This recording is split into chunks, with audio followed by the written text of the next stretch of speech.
2023년 5월 2일 말씀 사무엘하 13장 15절에서 29절 제목 침묵과 증오가 야기한 가문의 비극.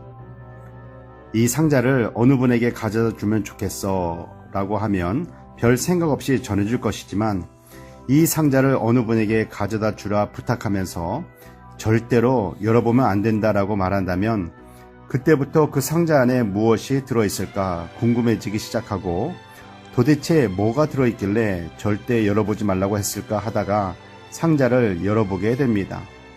이처럼 하지 말라고 하면 더 하고 싶고 가질 수 없다면 더 갖고 싶게 됩니다. 암논은 이복누이 다말을 향한 마음이 간절했습니다.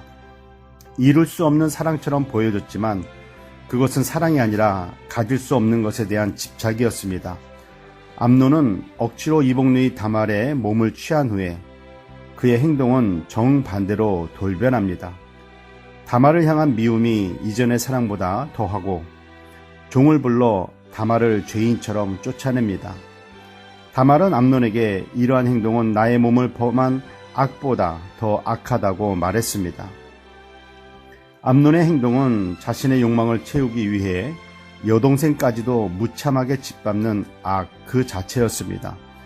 이 소식을 들은 아버지 다윗 왕은 심히 화를 냈지만 암논의 죄에 대한 그 어떠한 징계도 내리지 않았습니다. 죄를 지은 사람에게 죄에 대한 책임을 묻지 않는다면 잘못한 사람에게는 은혜가 되지만 피해를 입은 자에게는 또 다른 가해를 하는 2차 가해가 됩니다. 다윗은 암논의 죄에 대해 당연히 어떠한 징계나 책임을 물어야 했지만 묻지 않았습니다. 오늘날도 피해자들의 인권보다 오히려 가해자들의 인권을 중요시 여기는 것처럼 보일 때가 있습니다. 그럴 때면 가해자보다 합리적이지 못한 법을 만든 국회의원들을 향한 무능한 사람들이란 마음이 듭니다. 다윗의 태도가 피해자 다말보다는 악한 죄를 지은 암논을 더 배려한 것처럼 보여집니다.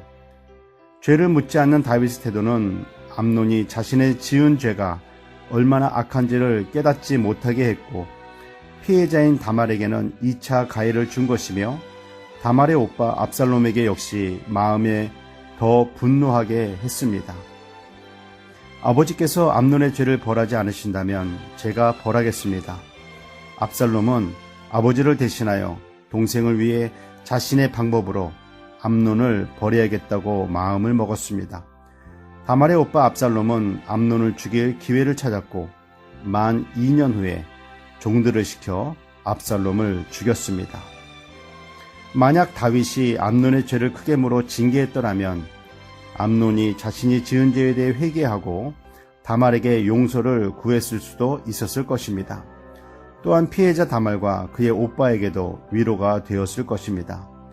잘못한 것을 보면서도 침묵하는 것은 사랑도 용서도 아닙니다. 악에 대한 잘못된 반응일 뿐입니다. 그렇기 때문에 잘못된 침묵은 더 큰 비극을 야기하게 됩니다. 하나님은 죄인을 향해 긍휼과 사랑의 마음을 갖고 계시지만 잘못한 그 죄에 대해서는 합당한 징계를 내리시는 공의로우신 하나님이십니다. 하나님의 자녀된 우리들도 하나님의 긍휼과 사랑 그리고 공의를 배우고 닮아갈 때 설령 악한 일이 일어난다 할지라도 다윗의 가문에 일어났던 것과 같은 비극은 일어나지 않게 됩니다. 기도하겠습니다. 사랑의 하나님 아버지, 암논의 잘못된 욕심으로 그 가문에 일어났던 비극이 우리들의 삶 가운데에서는 일어나지 않기를 원합니다. 먼저 나에게는 암논 같은 욕심은 없는지, 자신의 죄에 대해 회개하지 않는 암논의 모습은 없는지 돌아보게 하옵소서. 악한 일에 대해 다윗처럼 어정쩡한 잘못된 대처를 하지 말게 하시고 하나님의 사랑과 공의를 배우고 따르게 하옵소서. 예수 그리스도의 이름으로 기도드립니다. 아멘.